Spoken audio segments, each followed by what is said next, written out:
qishlog'ida Anvar degan bola bor ekan. Anvarjon. U Anvarjon maktabda umuman yaxshi o'qimas ekan. Rosa kichik bola ekan. Bir kuni o'qituvchisi ota-onasini chaqirib, "Bolanglar eplolmayapman, juda kichik. Hech ham o'qish xohlamaydi. Hech kim yoqtirmaydi yaxshi o'qimagani uchun. Hamma sinfdoshlari yomon ko'radi" deb gapirgan ekan. Onasini jahli chiqib Anvarni boshqa maktabga olib ketib, boshqa maktabga o'tkazib oldi. Oradan yillar o'tibdi.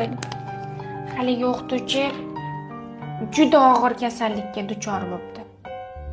Keyin o'sha shaharda u o'qituvchini bitta doktor operatsiya qila olar ekan faqat.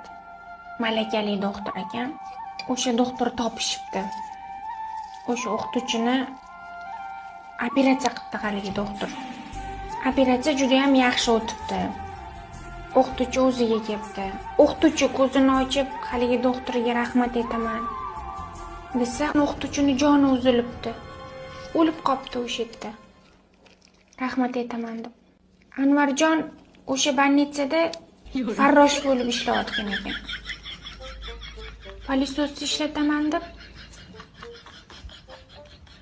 o'qituvchini kislorod mashinkasini rozetkasini tortib qo'yibdi. O'qituvchi o'lib qopti.